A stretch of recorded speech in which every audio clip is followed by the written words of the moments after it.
I heard there was this podcast, yo, about something funny like wrestling and so. And you really care about wrestling, don't you? There are drop kicks and leases all over the board, and then something called a wrestling hold. It's a super duper fun podcast about wrestling. That wrestling show. That wrestling show. That wrestling show. That wrestling show.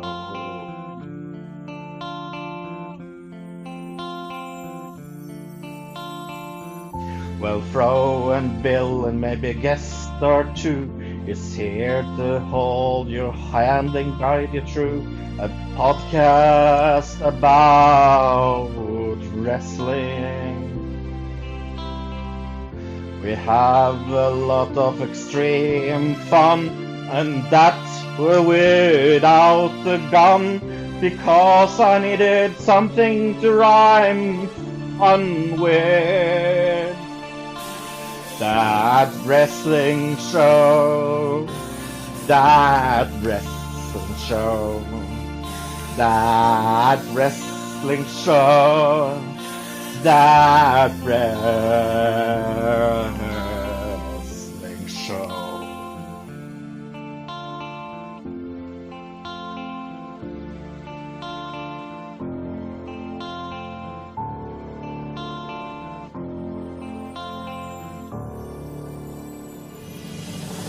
Well, sit your behinds gently down and listen to our podcast sound, and try to guess this week's pro question.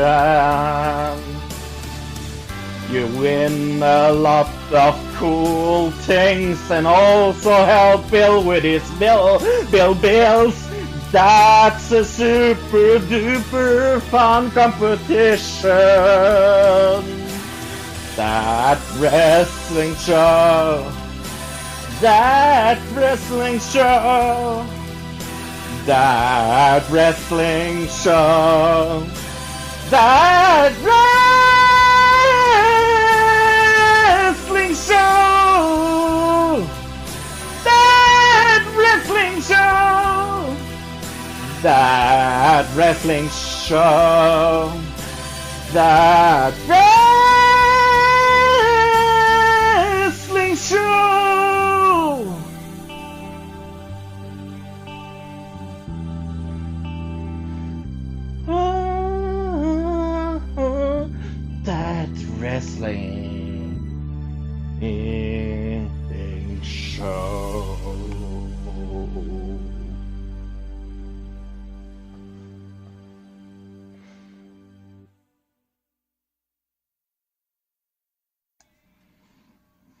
Hello, everybody, and welcome to That Wrestling Show, the only podcast where all pro wrestling matters. And Fro, my man, we have made it to the final pay-per-view weekend of the year.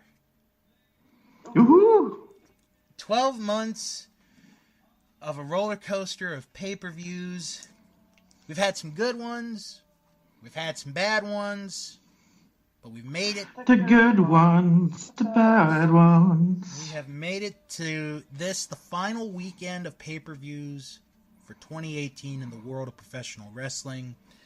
And this week, because we're doing this a day later, we'll get into everything why in a minute. I'm gonna review Final Battle, which took place last night. And we're going to preview TLC, which is taking place tomorrow night. So, and we will kind of preview. We will explain it, but we will kind of preview the pay-per-view that was last night as well. Yeah, we're gonna get it. We're gonna do that in a weird way. So weird, very weird way. Hey, did you know that you could get your podcast on Spotify? Yeah, you can. And Fro, did you know that they can get this podcast on iHeartRadio now? Wow. Yep.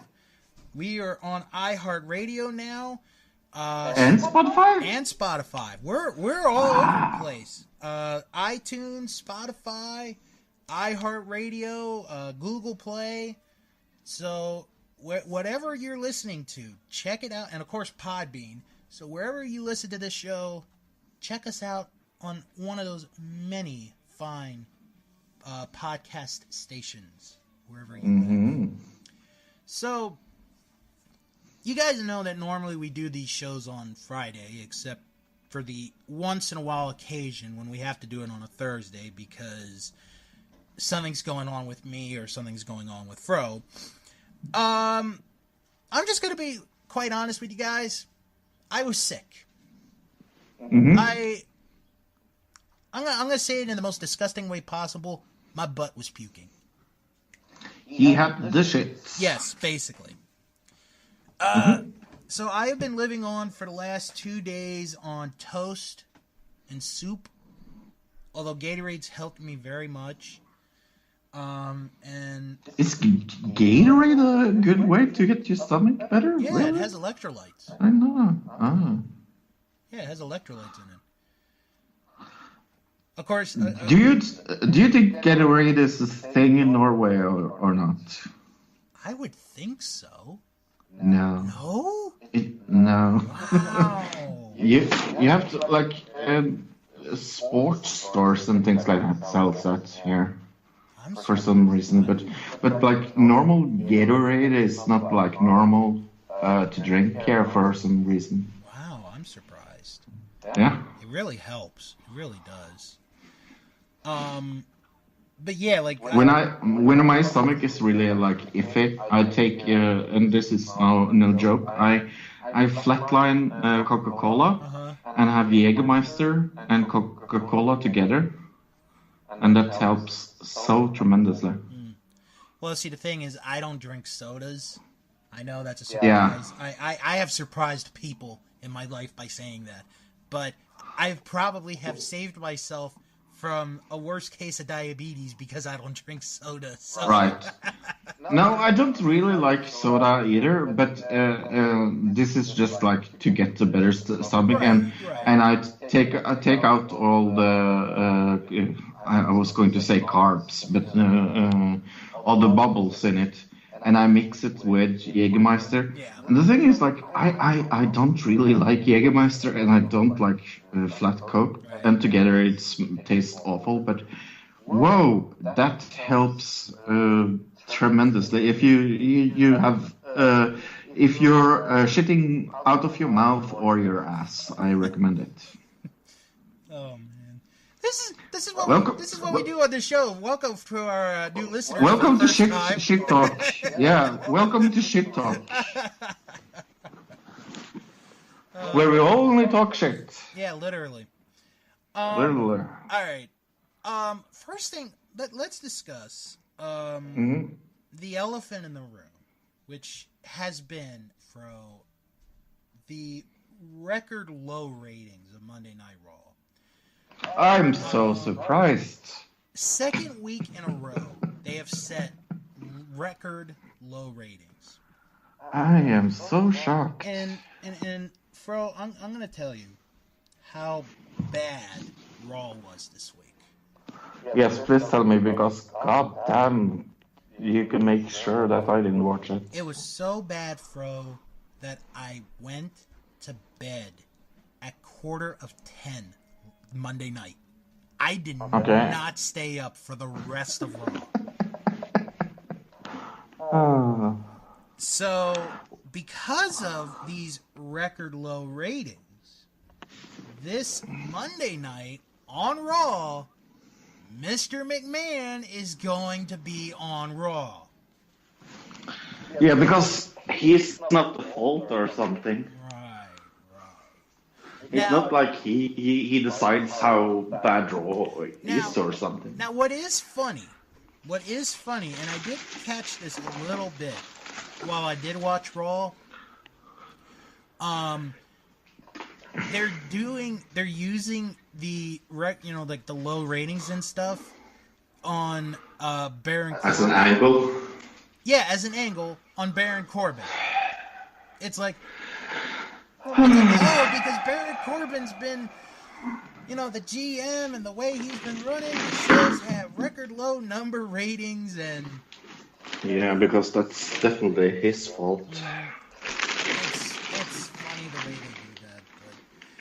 So yeah... It isn't really funny. It's actually quite tragic. I mean, I have the numbers in front of me for hour by hour for Raw from this week. Okay. So we're going to go by how they did from the previous week to this week. Okay? Hour by hour. So hour 1 on December 3rd, they did 2.2 million. Okay. This week, hour 1, they did 2.3. So, so we got a bit of a raise in the rating on that. Yeah. This is where it kills it. Hour 2. Hour 2 on December 3rd. I'm just gonna round it up to a 2.4 because it's like 2,399,000. I'm just gonna round it up to 2.4. For this week, they did a 2.1 on hour 2. Oh. And for the final hour, December 3rd, they did, and I'm going to round it up again, basically a 2.2. Okay. This week, a 2.0. Wow. Yep. Yeah. And this is with Heath Slater's first night on the job as a referee. Aww. Because Baron Corbin has him as a referee now, not a wrestler. Okay. You had a TLC match for the Intercontinental title. Which, if the show hadn't sucked, I would have at least stayed to see that. But... Right. And that was really it. There really wasn't much to talk about. Oh, and there was supposed to be a conference, in quotes, with Nia Jax and Ronda Rousey. So.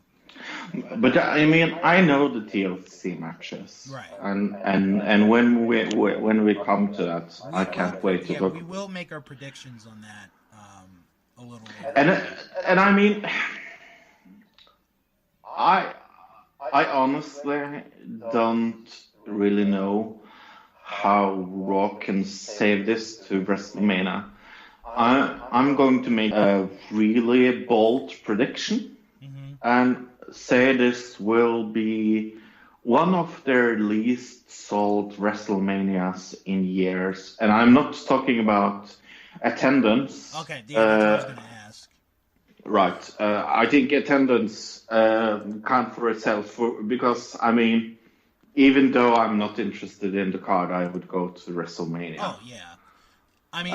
just to say, oh, I've been to WrestleMania.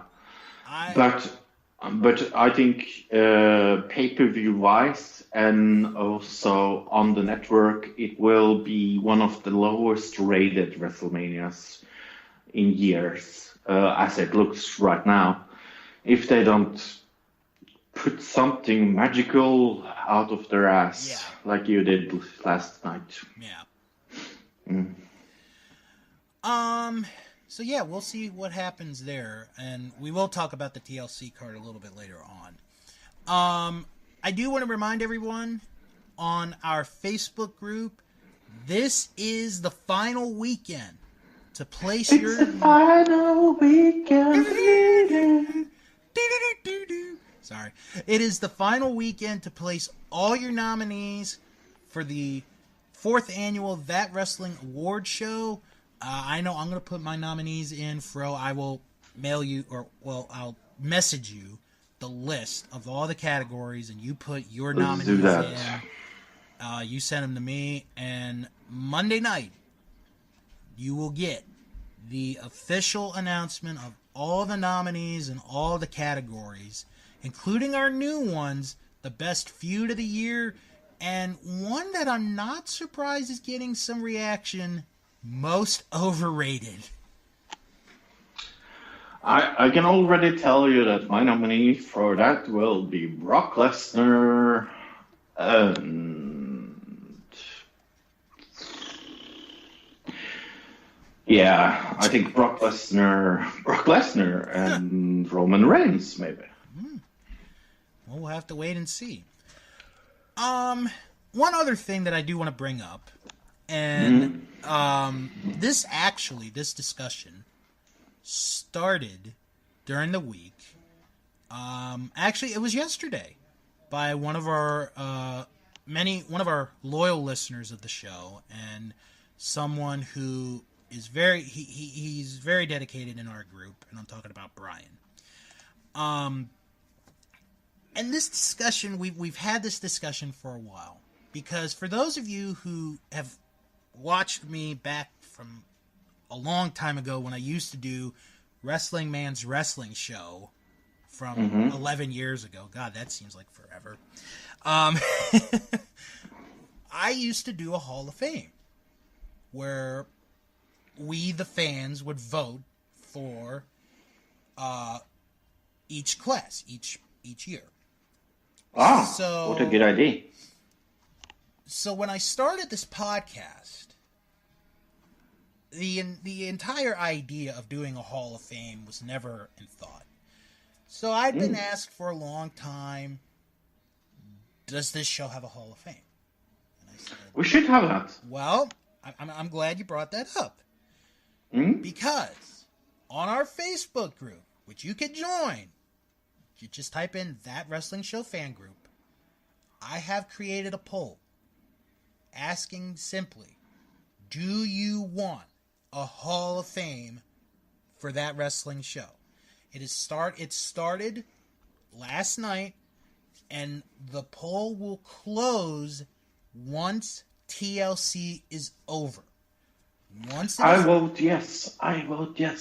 Once we have that, once the show's over, I will look up the final tally, and I will make an official decision on our Facebook group that night. And I'm not going to say what the score is right now, but I think you're going to be pretty happy, Fro, with the way the scoring is going. Nice. So, and then if it does become official, I'll work on all the details and figure everything out. So, all right. So last night there was a pay-per-view. Yeah. Guess who didn't watch it? You. Yeah. Full disclosure, I'm in the mental hospital. Meh. It's all right. But guess who did watch it? This guy. I was pointing at myself for those. Well, none of you could see me pointing, but so I think I got to set up the whole situation here. It is their biggest show of the year, Ring of Honor. I can't wait to see it. I'm so jealous. It is Final Battle, and this is a first that I can remember since they've gone to live pay-per-view. This is their first 4-hour pay-per-view. Oh, nice. They have not done a 4-hour pay-per-view until last night. It's almost a little strange how in the middle I feel like ROH has come out. I think most people are either talking about New Japan or Raw and SmackDown, WWE. Oh, it's almost like we forgot Ring of Honor this year. I haven't, because I'm a diehard. No, but you understand what I mean? Yeah, I agree. Yeah, in general, they've been lost in the mix because WWE had the biggest contract year ever with the $1 billion deal. Right. Fox. And New Japan has been New Japan much better at promoting their stuff and this year. Impact has made a comeback this year. Yeah. And Major League Wrestling, they've been making, their name heard. Mm-hmm. And here's Ring of Honor quietly over in the corner, but they're still doing business, and they're doing good business. I think one of the main problems with Ring of Honor is that they lose wrestlers to both sides. They lose their best wrestlers to either New Japan or to WWE because they don't have the same backing as the other companies. Well, I would almost call Ring of Honor almost either a springboard to one of those wrestling foundations, or people come there to retire, or they are banned by both WWE or New Japan isn't interested in them. So it's good wrestlers. It's wrestlers I know of, but it's not like, wow, really? They have that name on with them? Do you understand? Yeah. I mean, I know of them and I'm interested in them. But I wouldn't go out of my way to seek it up. Do you understand? Yeah. Well, the thing that you got to remember is Ring of Honor has a working relationship with New Japan. Right. So some of their talent, that's kind of what's harming them as well. I mean, it's both ways. It's two ways, definitely. I mean, we have had Cody Rhodes, for example, on both promotions. Mm-hmm. Cody Rhodes, Young Bucks. Yeah, but when I think of them, I don't think ROH mainly. I think New Japan. That's I think, their main problems. I'm not saying that they're not doing anything good, right, but I feel like I feel that they sometimes get a little lost in the shuffle. Oh yeah, they definitely are lost. They get lost in the mix, and it's a shame because they've had, to me, I think a very good one of their strongest years. Yeah. They're gonna set a year attendance record more than likely, and then by the way, next year they're gonna be in Madison Square Garden, you know, which is like the impossible becoming possible. So right. And can you point to a bad pay-per-view by Ring of Honor this year, really? The only one really was their last one. Oh yeah, that was not a good one, was it? No. But they had 2 or 3 good matches at the end. Yeah. But other than that, they've been pretty consistent on pay-per-view. Yeah. And then I also hate to bring this up, but their weekly thing with their weekly program is not watched either. I think that's okay. I will say this as a fan. That hurts them. That's their biggest problem. And I'm going to say why. It's not because I know some people are like, oh, they put their show goes up 3 weeks or 4 weeks after they get recorded, and we all know what. Right. I'm thinking to myself, Impact does the same. WWF back in the 80s and 90s was the same. WCW was the same. Why does everyone have to get on Ring of Honor for doing that? I think one of the reasons is because it doesn't feel like Impact does it, even though they do it. And I think it's more. I think it's more okay by people that watch Impact because it's more. I would say ROH is more professional in one way, and also it's a higher quality kind of thing. So people want to look up, what happened in that match. People want maybe a little more to be spoiled. Plus, to me, their biggest problem is when the episode airs. Because when they do it syndicated, which is still, which honestly, folks, is still a thing here in television today, syndication, the times are so different. Like, I know here, like on our ABC affiliate, it airs at 1 a.m. on Saturday night. Yeah. Whereas other places, it's like, oh, it airs at 10 p.m. on Saturday or at noon on Sunday afternoon. That's their biggest problem, because with Impact, even though they did get moved to a new time spot, you know the day, the time, the network. Same with New Japan. You know the day, the time, the network. Ring of Honor you have to do more work for Ring of Honor to figure out. Ring of Honor has that, but they're on a channel that not a lot of people have. And even if I said Sinclair, it to you, isn't it? Huh? Sinclair. Yeah, that's the group. The Sinclair Broadcasting Group owns it. But even if I said the channel to you, Fro, you'd be like, I don't know what that is. Right. And I've known you for 3+ years. And you would be like, if I said to you, you know what, I'm going to say it right now. They air on Sunday nights on Charge. Never heard of. Exactly, see? Right. So what we're going to do here to make this different, because Fro did not see the show, I'm going to tell him the match. He's going to give me a prediction. Yes. And I'm going to tell everyone what happened. So So for Fro, it's a bit of it is a spoiler, but Fro still has to see the show.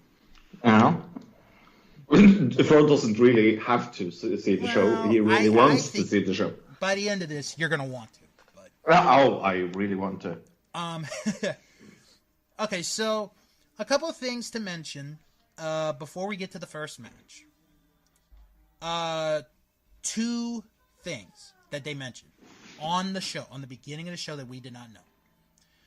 The Women of Honor World Title match, the women's title match, which is a 4-corner survival match, is now an elimination match. Okay. Did not know that. And the Ladder War match for the tag team titles is the main event, is the last match of the pay-per-view. Oh, I'm so happy to hear that. And you know, it's funny because, quick plug here, I was recording with Jim Boy Star for part 2 of Now That's What I Call Christmas 4, which will be up tomorrow. You guys could check that out on thatspodcasting.com. After we recorded off air, we talked about both cards, Final Battle and TLC, and he predicted that Ladder War would close the show because there would have been no way any match could follow that. Yeah, no, I was thinking about it when I saw the card. I was like thinking, it's strange if they don't end it with this. Right. So I'm happy that they did. Okay, so our opening match, which was announced during the week on their website, was going to kick off the show. Kenny King against Eli Isom. Oh, okay. Who is Eli Einstein? I never heard of him. Eli Isom is a graduate from the Ring of Honor dojo. He's been in wrestling for a little over a year. So this is his first pay-per-view? This is his pay-per-view debut. Let me guess, he went over. So you're going to go Eli Isom. Yeah. All right. Well, Kenny King gets on the mic, and he's pissed because he's not main eventing the pay-per-view. He feels that he should, which is a good storyline because he's a heel. So he's a heel. He's been on national television. Right. He recently challenged for the world title, and he pronounces Isom's name wrong. I think it was on purpose because he kept calling him Isom. Isom. Cool. I like Kenny King. Oh, Kenny King's good. He really is. I expect big things for him in 2019. He's one of those that's actually underrated. this really wasn't the best match. I'm not gonna blame. I'm not saying it's the worst match I've ever seen. It's not. I think Isom he's still green. You know, like I said, he's only been in the business for a year. He's gonna get better with time. It just was not his best match. Kenny tried the best that he could, I think, in this match. Kenny King hit Darkness Falls to get the victory. Like I said, to me, it wasn't the best match in the world. This is my lowest graded match of the night, but I'm not going to say it's the worst match I've ever seen, because it's really not. And I'm giving Isom, I'm giving Isom a chance here, because it's going to take time. It's going to take time for him to get better. It really will. I'm surprised that they let their rookie lose his first match. I would think a perfect. Maybe they are going to let him lose, then like extremely strangely win to make him go over. But I mean, but I do like his look. He's got potential. I do see potential in him. It's just last night it just didn't click with me. I gave this a D+. Like I said, it just a respectable. It's just out of respect. How long was the match? Probably about 8-10 minutes. Okay. I don't have an official. Well, maybe I can. No, but I mean that's okay. Yeah. I mean, they didn't give him 20 minutes, They didn't give him 25 minutes to start. No, they didn't. But yeah. Next up is the Ring of Honor World Television title. Adam Page, the challenger, against the champion Jeff Cobb. I was thinking he was going to win. Page? The challenger. Okay. Yeah, I really like him. He's one of my favorite wrestlers. I'll tell you, I'll say this. He's come a long, long way from when I first. I did not like him in the beginning. No, gosh. Page, I couldn't stand him. I thought he sucked. But I'll tell you what happened with him. When he joined Bullet Club, he developed a personality. That's when I started to like him, and that's what that's one of the smartest moves he has ever done in his wrestling career. And that's what I think. I think that's what's going to happen with Eli Isom. Is he's going to eventually have to develop a personality, and once he does, he could get over. Look at Adam Page. It took him a little while, but once he got over, he stayed over. And I like everything about Page. Like from his haircut to his personality to how he delivers promos. It's so intense. You can see that he wants this. I'm gonna say right now, Fro, I think, and this is just my honest opinion, within 5 years, Adam Page is going to be one of the biggest stars in professional wrestling going. Oh, definitely. He's going to be one of the big names. Because he has worked so fucking hard for it, and you can see it in him that he really wants this. Plus, I think the big thing is his age. He's got youth on his side. Right. He's only 27. Yeah. Can you believe that?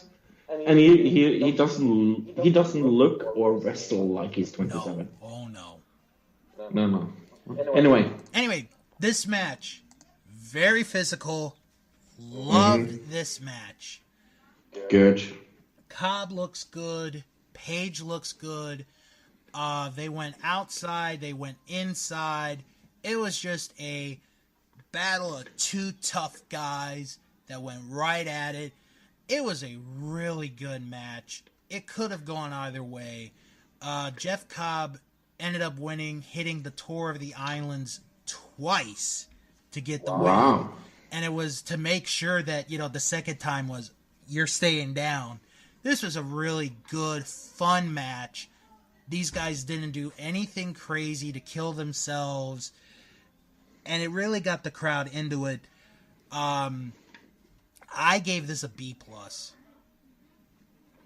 And there also you have a really good champion in ROH. Oh I mean, gosh. he was a nobody. Well, you know, Absolutely nobody. until a few years ago, and then Yeah. because he did wrestle in the Olympics, he represented Yeah. Guam. Then he's one of those wrestlers. Those are the kind of wrestlers, Fro, that I enjoy to watch the most. Are the ones who transition from being an amateur wrestler to a professional wrestler. Jeff Cobb is the latest in a long line of wrestlers who went from the amateurs, that went to, that wrestled in college, high school, Right. wrestled in the Olympics, and went into professional wrestling, and they've transitioned really, really well. And he's just the latest in a long line of that. And I think Ring of Honor has done him good, really good.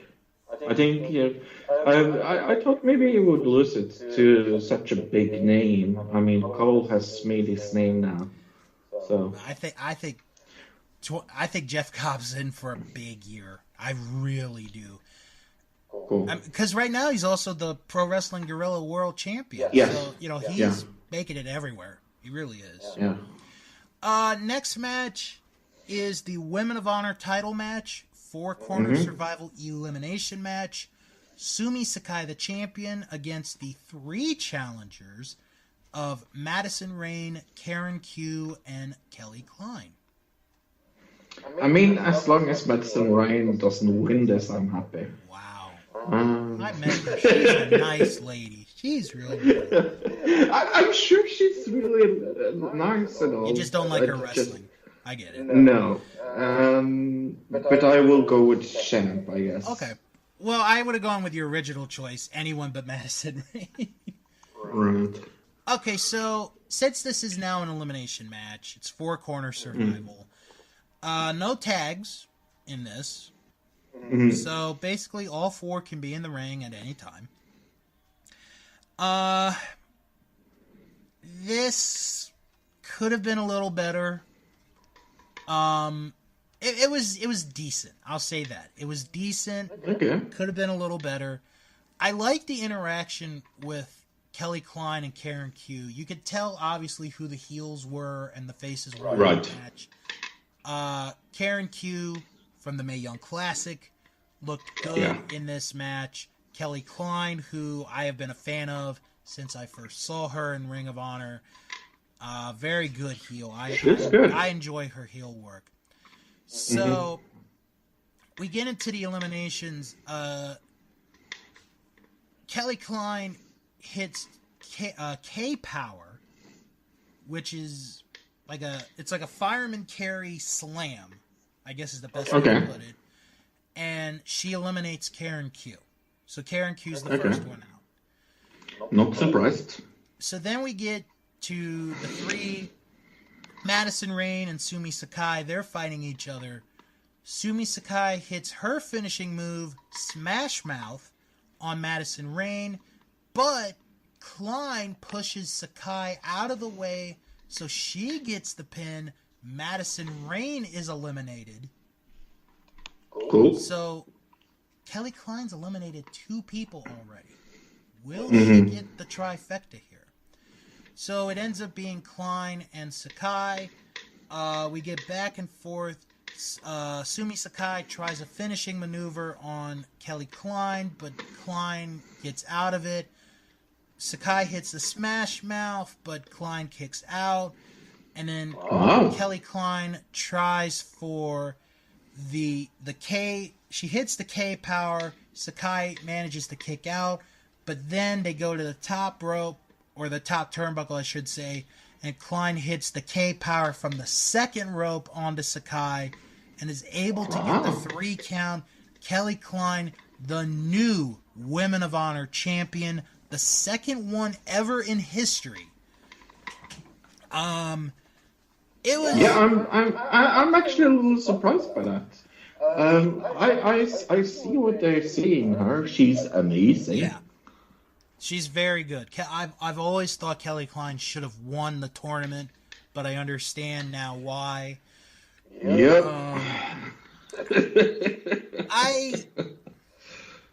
I gave this a C minus. Okay. But like I said, not a bad match. It wasn't a terrible match. How much did they give to this? If I had to guess, about 12 minutes. Okay. Cool. Then, this is where the show gets really good from this point. Next match, Jonathan Gresham against Zack Sabre Jr. Oh, this is for nothing. This is for nothing. Yeah, I will go with Sabre Jr. Okay. This is a hard choice, though. Well, Sabre comes into the ring, and he is the cocky, arrogant heel in the match. He slaps Yes. Gresham before the match. And, folks, I'm gonna say this right now. If you are a fan of technical wrestling, if you are a fan of hold for hold, move for move, storytelling wrestling, where there's no gimmicks, no cheap stuff, this match is for you. But I'm not shocked that you say this, because one of their best technical wrestlers is Sabre Jr. This was a fantastic match, Fro. And I'm not kidding when I say this. Not one punch was thrown the entire match. Cool. It was if they struck, it was an open hand strike. These guys stayed with each other, hold for hold, move for move. It was a fantastic match all the way from beginning to end. The crowd was really into it. They gave these guys a chance. It was great. Sabre ended up with not a sunset flip, but an O'Connor roll into a back bridge pin to get the 3 count and the victory. A fantastic match. Go out of your way to see this match. It was really great. I would say if you're not into the brawling type of wrestling, this is a match you have to see. Actually, this was my second highest rated match of the night. I gave this an A minus. Wow. It was that good of a match. I want to see these two face each other again. And I'll say this. Jonathan Gresham, not the biggest guy in the world. He's like 5'7", 150 plus pounds. But that man can move. He is incredible. So now we go to... And who went over? Sorry? Zack Sabre. Yeah, okay. Hell of One right of my predictions. Ooh. Hell of a match. Cool. Next match, Dalton Castle against Matt Taven. Oh, ooh. I'm going to guess this was a really good match. Two of my favorite wrestlers. Ooh, this is a hard one. You want me to give you a minute? No. What did you think before this? You mean who did I think was going to win? Before. I thought Taven would. Yeah, I'm thinking Taven as well. So, let me tell you the entrance of Matt Taven. Because Dalton Castle has his usual entrance. It's a good entrance. Yeah. It's okay. It's good. I like Dalton. I like Dalton. Matt Taven stands on the rampway. Because they have a ramp and little steps to go down to. PK O'Ryan is in the ring. He threatens the ring announcer to call Matt Taven the real Ring of Honor World Champion. Yeah. Because if you remember, and you guys gotta go back 6 months, in the match where Jay Lethal won the world title. Matt Taven had Dalton Castle pinned for at least an 8 count, but the referee was not there. So it's a good storyline. It's a good story. So we get the match, and Matt Taven puts his title on the line. Because he is the real, well, to him, he is the real champion, and he's going to put his title on the line. So, early on it's good. We get some fighting. And then Taven gets the advantage. And I have to set this up. Because what happens, the last spot is scary. So, Matt Taven, he does a dive through the ropes on the Dalton Castle. So he goes back into the ring. He does a second dive through the ropes on the Dalton Castle. So, it's going to be the rule of threes. Matt Taven does a dive over the top rope. Dalton moves out of the way. Matt Taven goes ribs first to the top of the ring barricade. It looked like where the stomach and the waist, like where it ends, like where your stomach ends and the legs down begin. You know what I'm talking about, Fro? Mm-hmm. That's where he landed. Wow. I thought he had internal bleeding. I thought he was going to bleed all over the place. But thankfully he did not. It looked so bad, Fro. Oh my God. I cringed. And I don't cringe a lot. So we continue on with the match. Eventually Vinny Marseglia, the third member of the Kingdom, gets involved. He distracts everyone with the red balloons because he's a fan of horror movies and because of the movie It. So he drags one of Dalton Castle's boys under the ring. And then Dalton Castle hits the bangarang, and he's got a pin. He's got a pin on Taven. But Orion throws the other boy into the ring to break the count, which was actually a pretty good spot. So the referee throws TK Orion and the boy out from ringside. So we end up getting this one-on-one match. At one point, and I forgot to mention this, Dalton Castle hits the bangarang on the outside, and Taven goes face first into the post. It was a really good spot. And then at the end, Taven hits the climax to get the victory. It was a good match. I enjoyed it. I did get scared a little bit with that dive by Taven onto the guardrail. But thankfully he's alright. I have not heard any report whatsoever. I gave this a B. Okay. This was another good match. So next match, Christopher Daniels against Marty Scurll. Oh, I will go with Scroll. Okay. Now, there are stipulations on the line in this match. If Daniels beats Scurll in this match, Daniels gets Marty Scurll's title shot that Marty won at Survival of the Fittest. If Daniels loses, he is more than likely out of Ring of Honor, because they have done this story where Ring of Honor was not going to renew his contract, Kazarian's contract, or Scorpio Sky's contract at the end of the year unless they were a champion or a number one contender for a title shot. This match was okay. It was a different pace.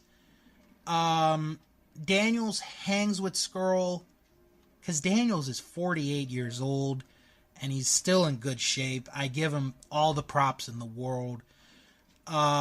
it was a decent match. Marty Scurll ends up going for the chicken wing, and he locks it in, and Daniels taps to the chicken wing. And Marty Scurll wins, and we may have seen the swan song of Christopher Daniels in Ring of Honor. I give this a C+. Cool. So, as Christopher Daniels is saying his goodbyes to the audience, Bully Ray comes in and he gives him a low blow. Because he's Bully Ray. And he's a jerk. Well, I don't know if he's actually a jerk. It depends on who you ask. But so he calls Flip Gordon out, and we have our next match, which is an I Quit match, Bully Ray against Flip Gordon.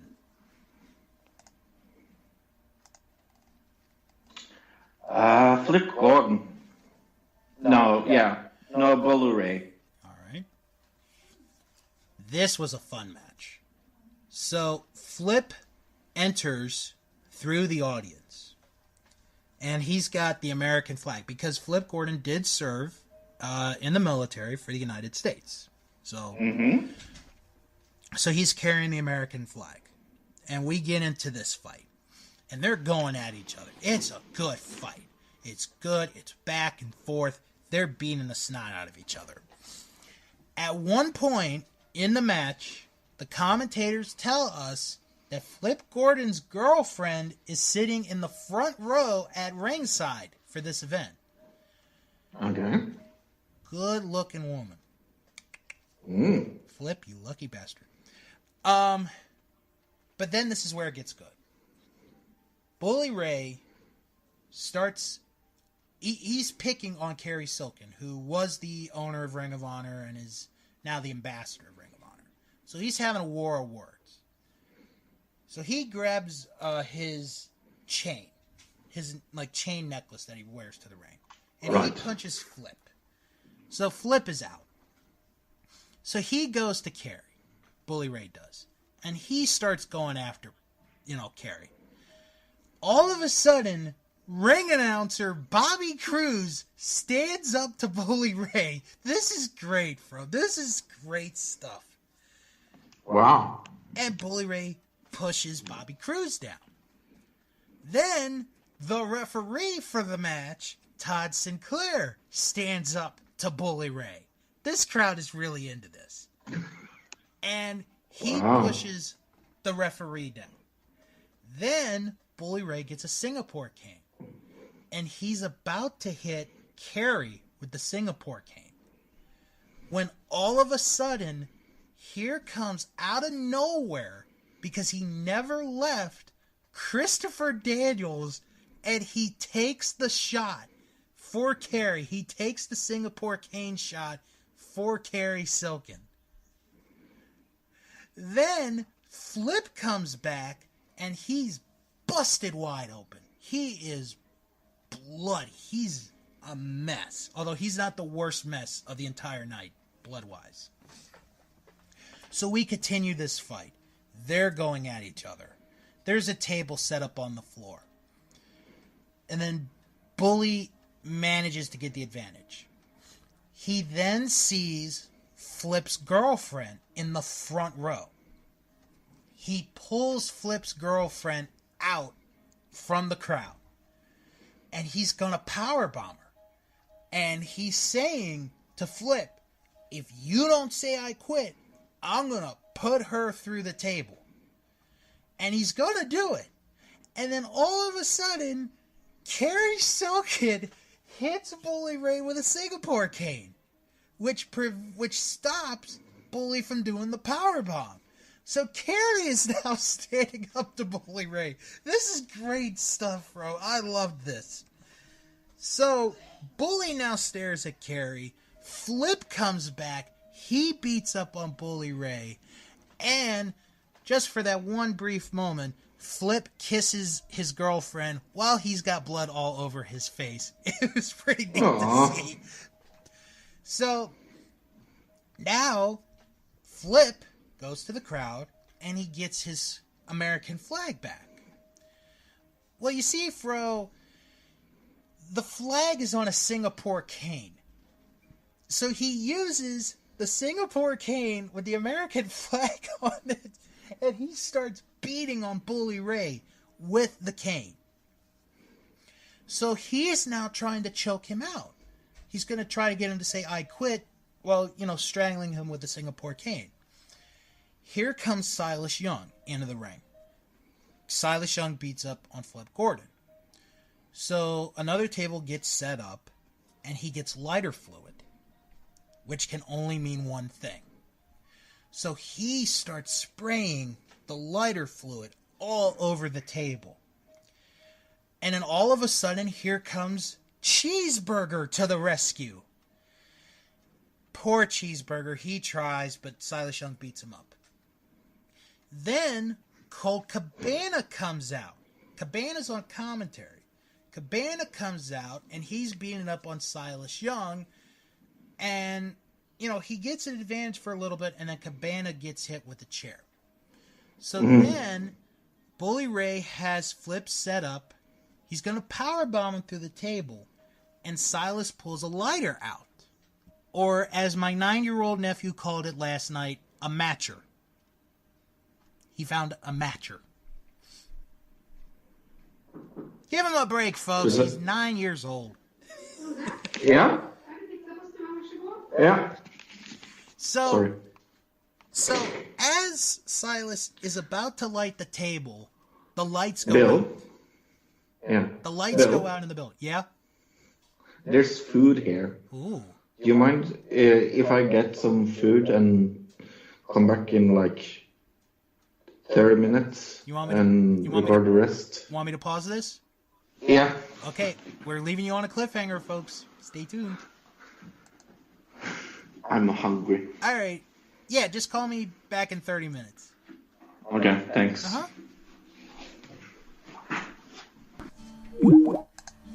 Hello. Hello. Pizza. Oh, you lucky dog, you. Yeah. Was it plain or special topping? With onions and beef.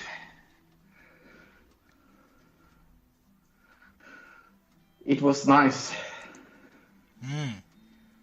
Yummy. All right, let's get back to it. Yep. Okay, so as we left you, Bully Ray was about to put Flip Gordon. And I was hungry. Excuse me. Through a And I was hungry. Yeah, and you were hungry.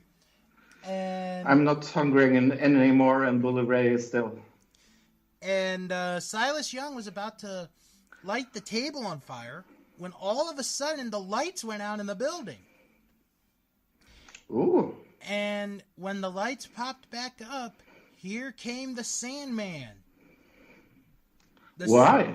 Well, because in a previous episode, Flip Gordon had chosen the Sandman to represent him in a match against Silas Young, and the Sandman lost, and because of that, Flip Gordon had to receive 10 shots with a Singapore cane.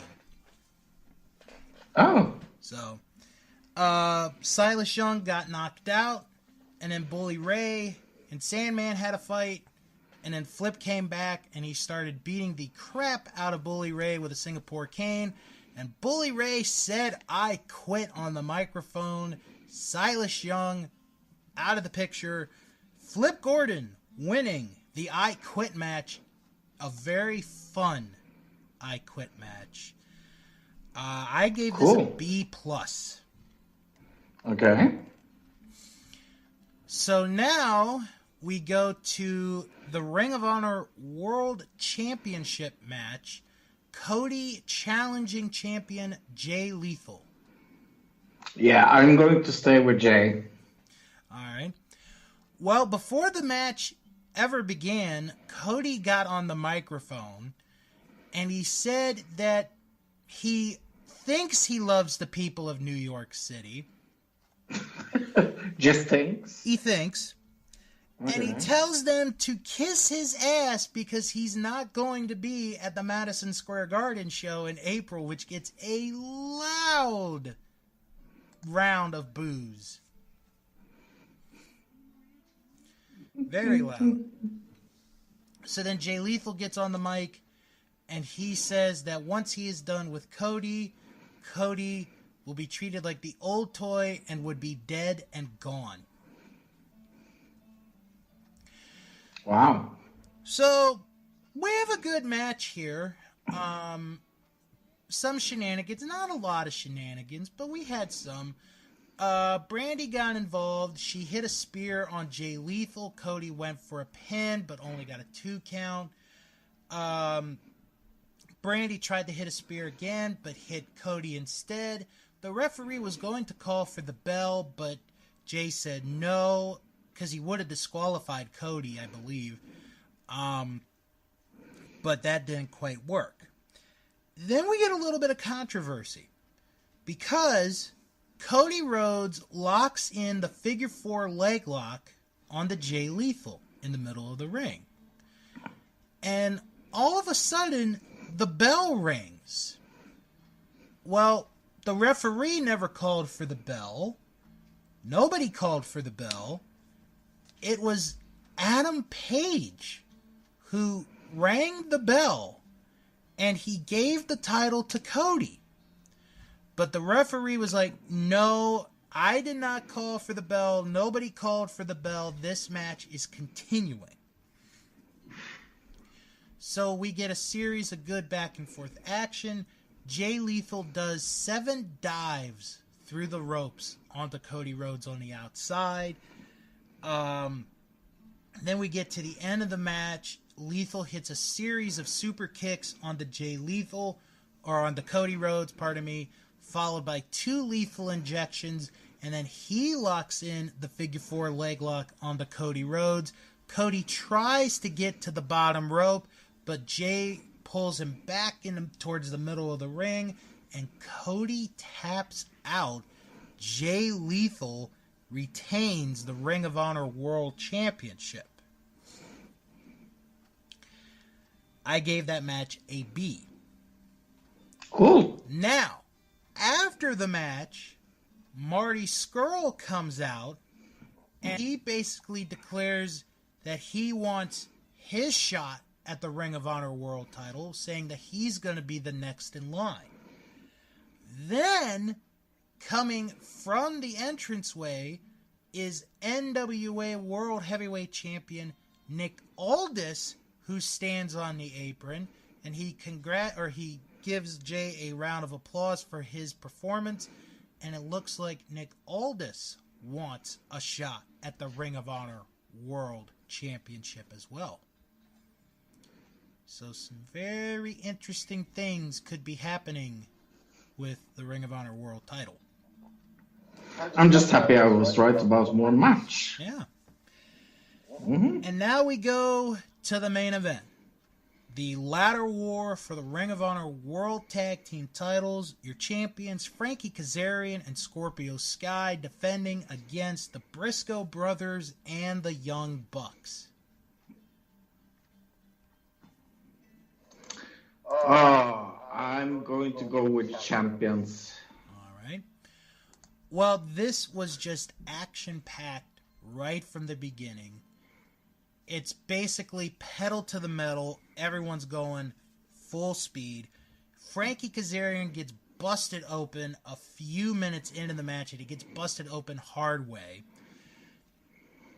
And Mark Briscoe ends up bleeding a little bit from his eye, like on the from the corner of his eye. And there's a lot of good spots in this match. We get a slingshot ace crusher through the table. We get chair shots.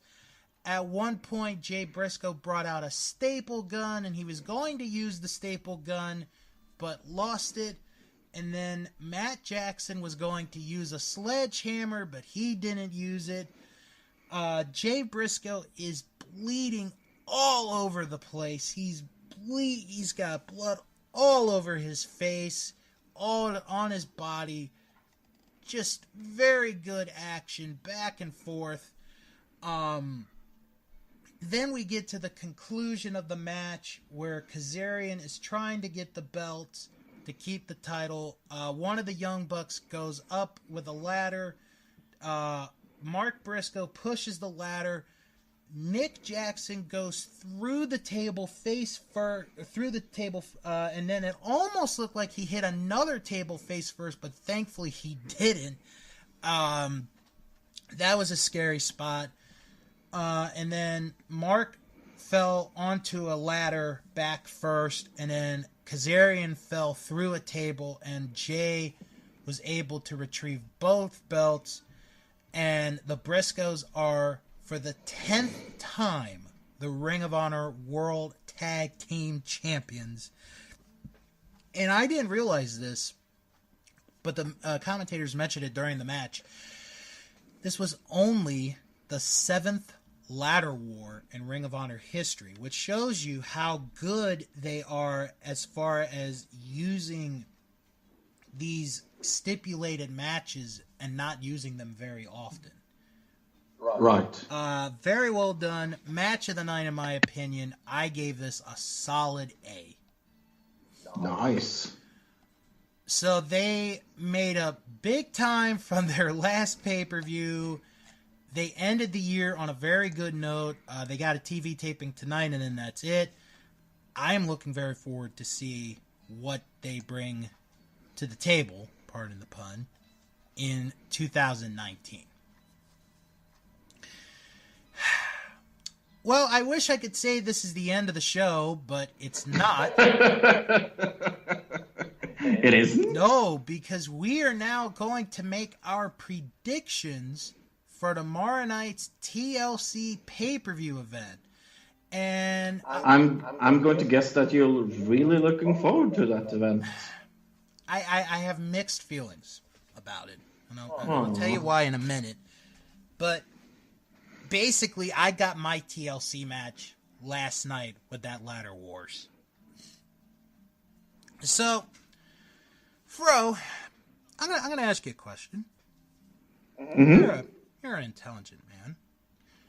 This is Thank you. This is not one of the big four.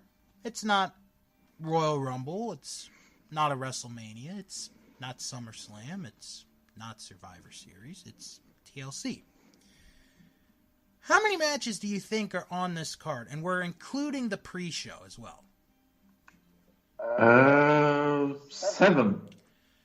There are 12 matches. 12 matches! Yep. There does not need to be 12 matches on a TLC pay-per-view. Okay, so anyway, we're going to go through each match, and we're going to give our pick as to who we think will win their respective match. And we start off with Rey Mysterio versus Randy Orton in a chairs match.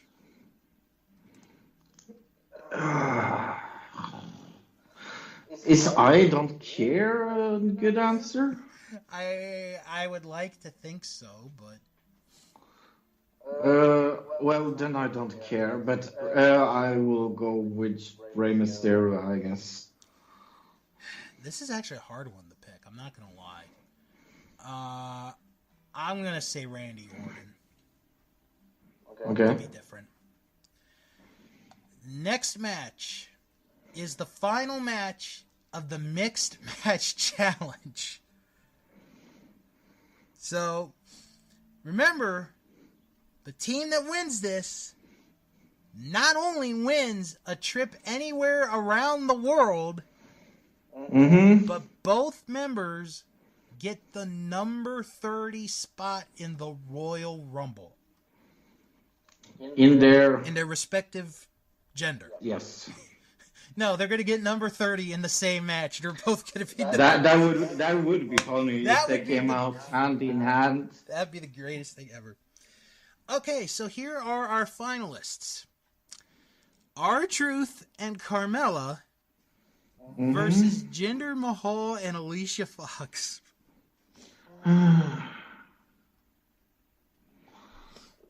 I'm going to guess the audience is not the winner. No. Alicia Fox, I guess. So you're gonna go Alicia and gender. Yeah, why not? Before I tell you my pick, I had some thoughts about this. Okay. Because part of me is like, oh my god, Jinder Mahal could be number 30 in the Royal Rumble. But at the same time, I'm like, Carmella could be number 30 in the Royal Rumble. And R-Truth could be number 30 in the Royal Rumble. Mm-hmm. I'm going to go R-Truth and Carmella. Okay. Then we have, and this is going to be a good match, Cruiserweight Championship on the line. Buddy Murphy defending against Cedric Alexander.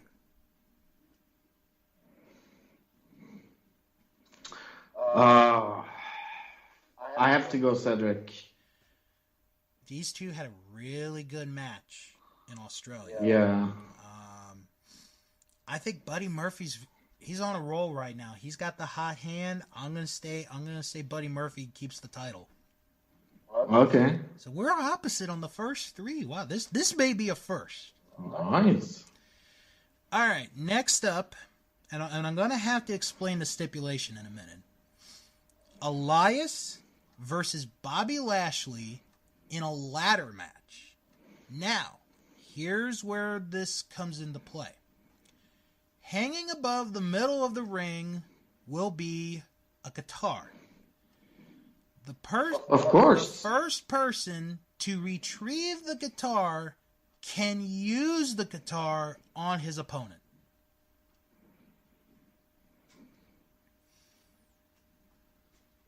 Okay. And basically you win by a 1, 2, 3 or a submission. I'm going to guess the one that's known for their guitar playing will win. So you're going Elias. Yes. Who did I pick? Because remember I'm in a pick'em league. Okay. For these pay-per-views. So I gotta go back. I don't remember who I picked for this match. Wow. That's how bad it is. I picked Bobby Lashley, so I'll go Bobby Lashley. Just to stick with my pick. Okay. All right, next up, Finn Balor against Drew McIntyre. Oh. This is so sad. This is maybe like when I hear all the matchups, I go, no, I don't want to watch that. No, I don't want to watch that. But this is what I least want to watch. And you know what? I liked Finn Balor before. This is awful. But I have absolutely no interest in this match whatsoever. Drew McIntyre. I'm going Drew as well, but I have heard, and I've read this report during the week, Finn Balor has been under the weather, and if he is not medically cleared, this match might not happen tomorrow night. Okay. So we'll have to wait and see. Next up, Natalya faces Ruby Riott in a tables match. Natalya versus Ruby Riott. I'm going to go with Ruby Riott in an interference by the Riott Squad. I'm going with Natalya on this one. Okay. Especially after the promo on Raw Monday night where Ruby... I didn't see the promo, but I saw the picture. Ruby Riott brought a table out, and on the table is a picture of Jim the Anvil Neidhart. Wow. And she's like, I'm going to put you through the table with your daddy. Wow. All right. SmackDown Tag Team titles are on the line in a triple threat match. Cesaro and Sheamus defend against the New Day and the Usos. They're going to keep it on the Oh, they champions. got to. Nobody. I would think. Yeah. Next match, and maybe the most anticipated match of the night, a triple threat TLC match for the SmackDown Women's title. Becky Lynch defending against Charlotte Flair and Asuka. Oh, please give it to us. She's so good. Oh my god. I'd go apeshit if Asuka won. But Becky has been so hot. You can't take the title off of Becky. I'm sorry. No. And I like Becky. I know. I like Becky. I've me liked too. her for years. But I'm with you. I want Asuka to win so bad. It's so sad. It's going to be Becky. Yeah, I know. Then we have the Raw Women's title. Ronda Rousey versus Nia Jax.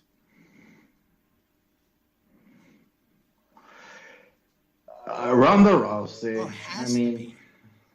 I mean, come on. Has to be Ronda. Yes. She's at least keeping it to WrestleMania. Has to.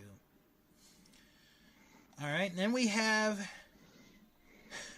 Well, we're going to have this match.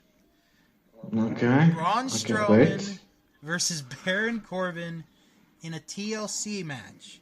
The stipulations. If Baron Corbin wins, he becomes the general manager of Monday Night Raw. If Braun Strowman wins, he gets his title shot against Brock at the Royal Rumble, and Baron Corbin is no longer the general manager of Raw. Okay. With that stipulation, Braun has to win. I see, and again, this is No? well. Now I'm just gonna say this. I've read reports that Braun's elbow has not been healing like they've wanted it to, Aww. but He still has elbow knockers. but it doesn't mean that Braun won't win. So I'm gonna say Braun wins the match, but in my pick'em, I had Baron with the least confidence points at 1. Okay. So I know I'm going to lose that match. Honestly, I didn't really care. But all right, then we have the Intercontinental title, Seth Rollins against Dean Ambrose.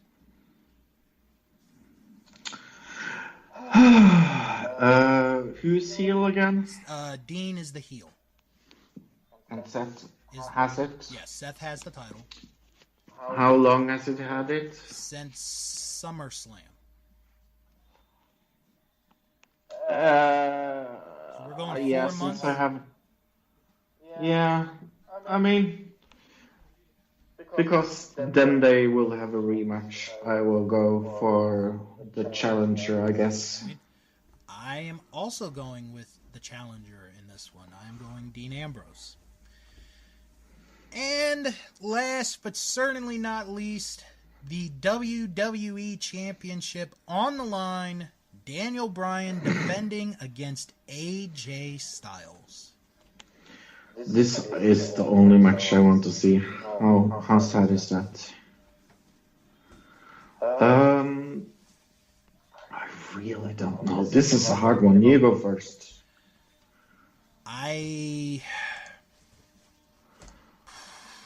Wow. Okay, This is I gotta really go hard. again to my picks. I don't remember. I did have Daniel winning. And the only Keeping the title. reason I have Daniel winning is because I think they're going to have him end up defending the title at WrestleMania. I just don't know against who. Okay. And who are you going to go with? Yeah, I'm going to stay with the champ, I guess. All right. So that is pretty much your TLC in a nutshell, folks. 12 matches. Wow. Fro, That is too much. We don't need 12 matches for TLC. No. WrestleMania, understand. SummerSlam, understand. But TLC? Yeah. I don't get it. And you know what? Here's the other thing. I forgot to say this when talking about Ring of Honor's pay-per-view last night. Mm-hmm. Because I said to everyone it was a 4-hour pay-per-view. They did a 4-hour pay-per-view better than WWE did. Of course they did. Because it went so quick. I'm not saying Ring of Honor should do 4-hour pay-per-views from now on, but if they did it for just Final Battle, I'd be fine with it. All right. Well, that's gonna wrap it up for this week, folks. Why don't we get into our quick plugs?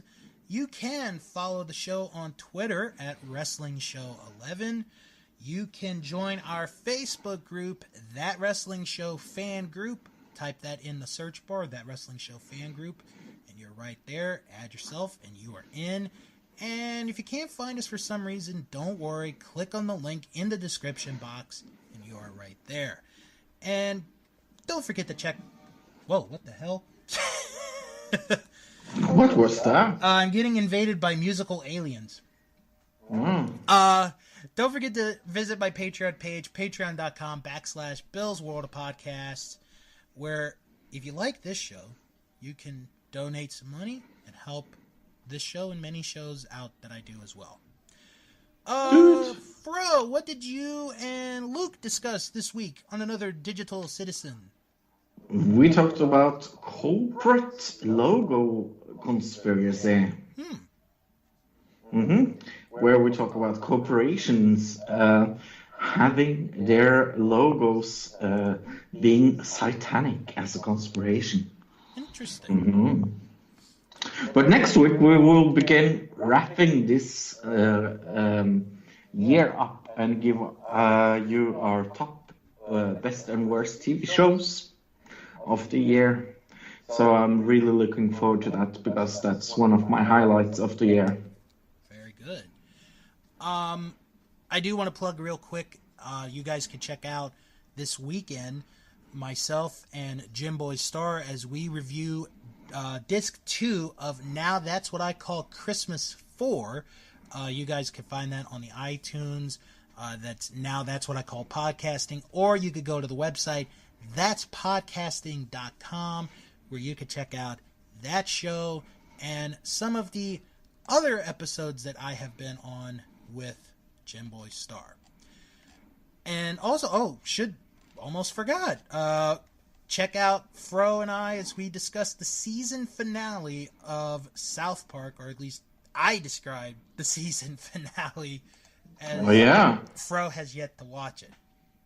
Yes, sadly. Speaking of season finales, next week is our season finale.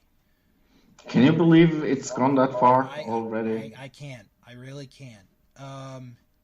It's been quite a year for this show. It really has. So next week, we're going to review TLC. We're going to talk some news. We're going to make our predictions for Wrestle Kingdom because the card is out. They have put the official card for Wrestle Kingdom out. And we're going to talk about the good and the bad in 2018 for professional wrestling, as well as our final thoughts on the year 2018 in professional wrestling. Hope everybody has a good weekend, and come back next week for the season finale. That's right, the season finale of That Wrestling Show, the only podcast where all pro wrestling matters. And as always, Wrestle on. Wrestle on!